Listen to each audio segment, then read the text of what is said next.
Next है हमारा next topic है बेसिकली ये कि how health and safety laws are enforced. Health and safety laws enforce कैसे किए जाते हैं, ये इन्फोर्समेंट में है। When enforcement system vary globally, several principle commonly apply across countries and regions. देखो, हर मुल्क में हमने कल डिस्कस किया था कि कुछ मुल्कों ने अपने हेल्थ एंड सेफ्टी लॉस बनाए हुए हैं, अपने रूल्स बनाए हुए हैं। हेल्थ एंड सेफ्टी के जो आईएलओ के स्टैंडर्ड्स हैं उनको या तो मिनिमाइज किया है या रिड्यूस किया है या एक्सटेंड किया है, कुछ किया है, पर हर मुल्क मुल्क टू मुल्क वेरी करते हैं, ठीक है, कंट्री टू कंट्री वेरी करता है। तो जब इन्फोर्समेंट सिस्टम जो है वो ग्लोबली वेरी करता है, तो फिर हेल्थ एंड सेफ्टी के रूल्स को एम्प्लॉय ये जो है ना इन्फोर्स कैसे किया जाता है। So basically this is the question. First thing is designated agencies. Designated agencies क्या होती है? Each country has enforcement agencies serving as the health and police force. हर मुल्क में तकरीबन हेल्थ एंड सेफ्टी को फॉलो करने के लिए एक डिपार्टमेंट मौजूद होता है। पुलिस ना भी हो, एक डिपार्टमेंट मौजूद होता है। जिस तरह बहुत से हैं, जिस जिस तरह अभी मैं बात की थी कि आप हमारे सऊदी अरब में जो है वो ईसी है, एनसीसी है, ठीक है।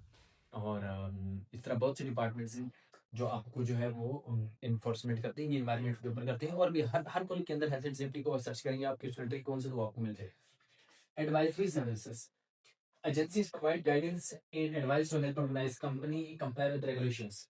ये ऑर्गेनाइजेशंस को क्या करते हैं कि एजुकेशन या ट्रेनिंग या फिर मटेरियल प्रोवाइड करते हैं, एडवाइस करते हैं। बेसिकली ये एडवाइजरी जो सर्विसेज देते हैं, इसमें कंपनीज को या ऑर्गेनाइजेशंस को ये बताते हैं कि आपके हेल्थ एंड सेफ्टी को लेकर इस प्रोसीजर के तहत आपने चलना है।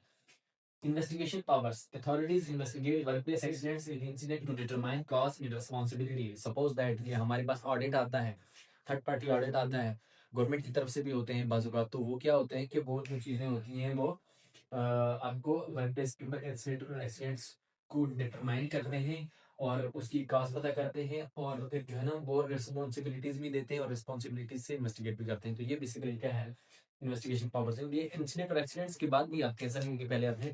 ऑडिट भी आता है, एनुअली भी होता है, या फिर आपकी कोई मेजर एक्सीडेंट हो जाए तो उस पर भी आती है।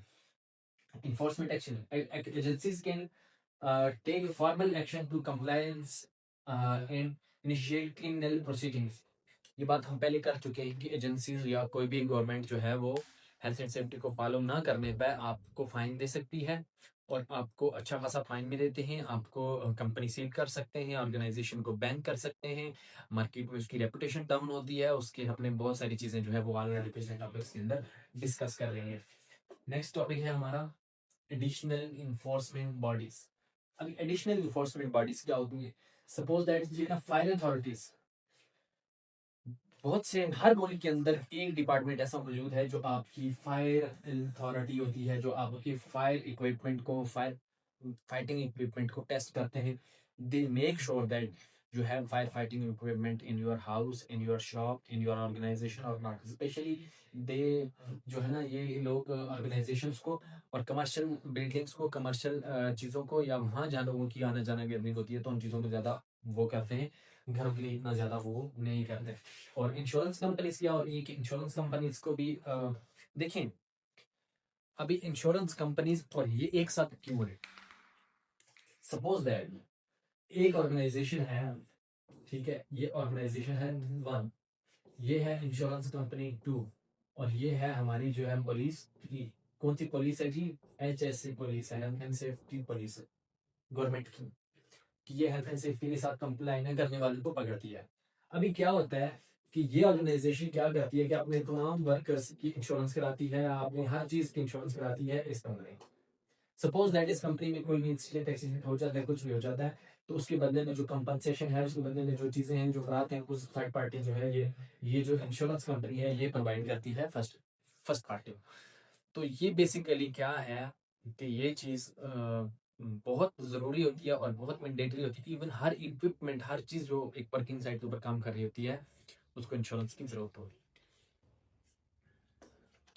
आगे चलते हैं तो हमारा है जी serious consequences of non compliance. Suppose that के सेफ्टी ब्रीच होती है, लॉ ब्रीच होता है या नॉन कंप्लायंस होती है सेफ्टी की, तो उसके जो कॉन्सिक्वेंसेस हैं वो क्या हो सकते हैं, उसके नतीजे क्या हो सकते हैं। तो फिर चलते हैं breaching health and safety laws criminal offence in virtually every country worldwide. देखिए पूरी दुनिया में इसके ऑफेंस हैं, अलग अलग भी हो सकते हैं। Formal enforcement action, formal action क्या है? एजेंसीज में maintain improvements within specific time frames और hard high risk incremental standards are met. This is the first thing you can search on internet. Agencies क्या करती हैं कि सबसे पहले तो वो ये करते हैं कि आपको, अगर आपकी साइट, आपकी वर्क प्लेस हैजर्डस है, they will give you a time frame that you have to complete it into a 2 weeks, into a month. Again after a month we will come and we will inspect again। एक चीज। दूसरी चीज वो ये करते हैं कि if we are going to build something, you can say we are going to build a building।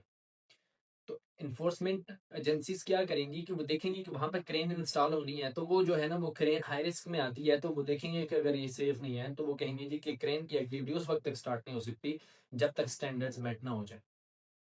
You can understand my point.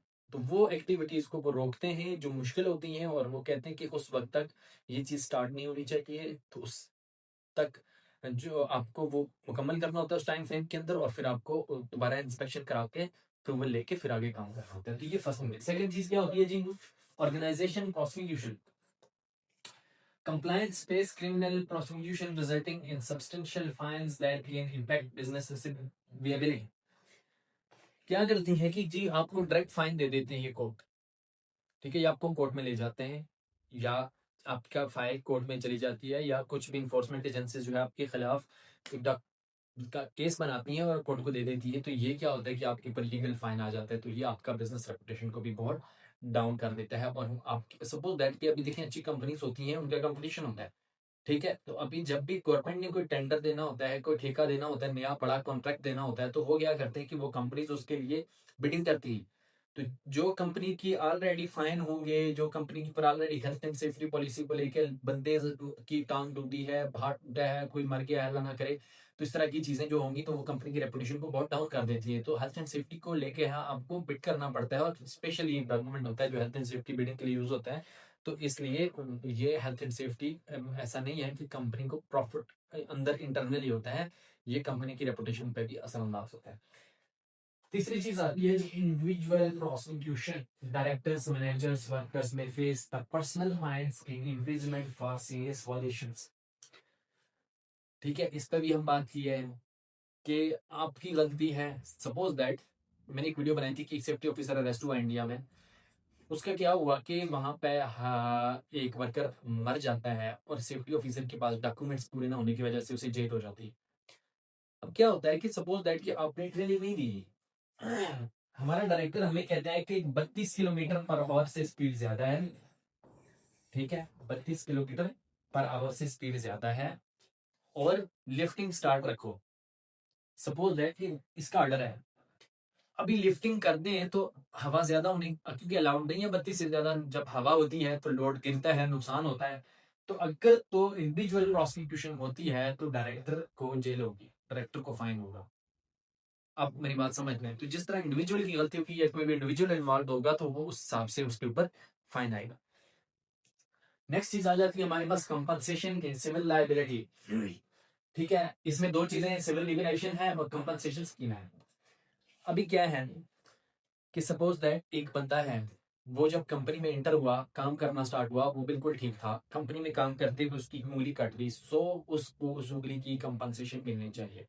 वो बंदा जिसका हाथ जाया हो गया, लग गई, कुछ हो गया, तो वो कंपनसेशन कोर्ट डिसाइड करती है, या फिर कैसे भी करके जब तक वो ठीक नहीं होता, उसके मेडिकल के एक्सपेंसेस, उसकी फैमिली, वो सारी चीजें जो है वो उसको देनी होती है। तो पहली चीज हमारी क्या करती है कि सिविल लीगल एक्शन है, workers employers providing negligence and establishing blame of injuries. बात वक्त ऐसे भी होता है कि एम्प्लॉयर्स जो होते हैं या वो लोग क्या करते हैं कि वो इल्जाम लगा देते हैं कि आप ही की गलती की वजह से हुआ है, सो इसकी कंपनसेशन आपको नहीं मिलेगी। सपोज दैट एक वर्कर को हम ट्रेनिंग भी देते हैं, उसको हम एजुकेट भी करते हैं, उसको प्रॉपर बीपीस भी देते हैं, वो अपनी नेग्लिजेंस की वजह से जो है वो गलती करता है, उसको लग जाती है, तो फिर ये उसकी रिस्पॉन्सिबिलिटी है। बट अगर ऐसा नहीं होता तो फिर क्या होता है कि बाज़ औक़ात ऐसा होता है कि ऐसा केस भी बनाया जाता है कि उसको ब्लेम करने के लिए, लेकिन अगर वो नहीं होता तो वो फिर क्या होता है कि कंपनी उसको कंपनसेशन देने की पाबंद होती है। नेक्स्ट आ जाता है हमारे पास इंटरनेशनल स्टैंडर्ड्स आईएसओ 45001।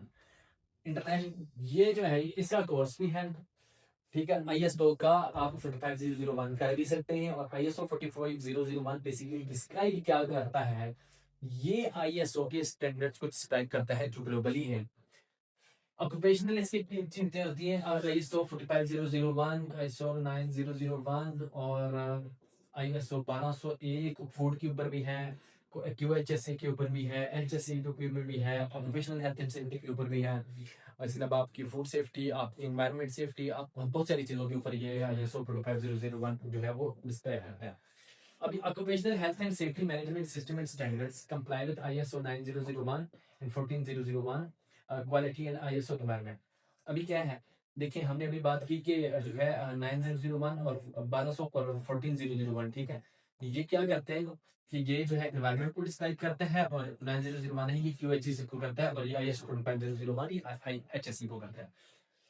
तो ये बेसिकली इसके कोड्स हैं।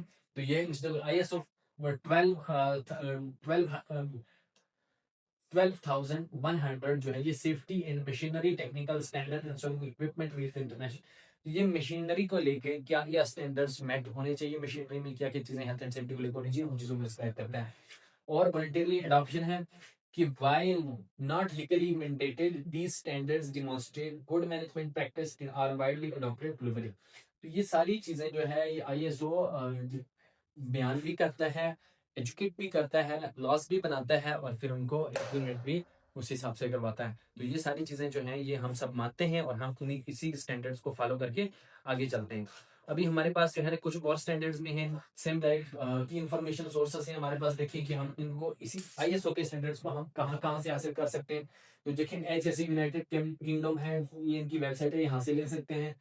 इसके अलावा हमें जो है ओशा प्रोवाइड करता है यूनाइटेड स्टेट्स के अंदर, यूनाइटेड स्टेट्स में ओशा चलता है ज़्यादा, और जो है ना किसी तरह ईयू ओशा चलता है यूरोपियन यूनियन पूरे के अंदर, और वर्क सेफ वेस्टर्न ऑस्ट्रेलिया के अंदर जो है वो वर्क सेफ चलता है। तो अभी इसी तरह जिस तरह निबोश है, ये ऑर्गेनाइजेशन भी है आपको, निबोश बेसिकली एक बोर्ड है जो आपको हेल्थ एंड सेफ्टी की सर्टिफिकेशंस प्रोवाइड करता है। आयोश है ये आपको प्रोवाइड करता है। इसी तरह एग्जाम्पलर है, बहुत सी चीज़ें हैं। CQIR का है जो आपको आईएसओ की कोर्सेज प्रोवाइड करते हैं। तो ये सारी जो बॉडीज़ हैं ये क्या करती हैं कि ये बॉडीज़ आपको इसके रिगार्डिंग हेल्थ एंड सेफ्टी के ऊपर इंफॉर्मेशन प्रोवाइड करती हैं, वो स्टैंडर्ड जो आईएसओ 45001 या आईएसओ ने डिफाइन किए होते हैं। सो हमारा लेक्चर यहाँ पे एंड होता है। चैनल को जरूर सब्सक्राइब कीजिएगा, और कोई भी चीज़ आपको समझ नहीं आती या कोई भी चीज़ के बारे में आप इन्फॉर्मेशन चाहते हैं तो आप हमसे राब्ता कर सकते हैं। हमारा व्हाट्सएप नंबर भी यहाँ पर दिया हुआ होता है। इसके अलावा अगर आपको हमारे पेड कोर्सेज की ज़रूरत है, आपको निबोशा योशोशा में या कहीं पे भी आप कोर्स करना चाहते हैं, या हमारे से कनेक्ट होना चाहते हैं, या कहीं पर प्रॉब्लम आ रही है आपको, तो आप पेपर में हमारी हेल्प लेना चाहते हैं, तो you can directly call us और you can email us. We are already we are every time available for you. Thank you so much. अल्लाह हाफिज़।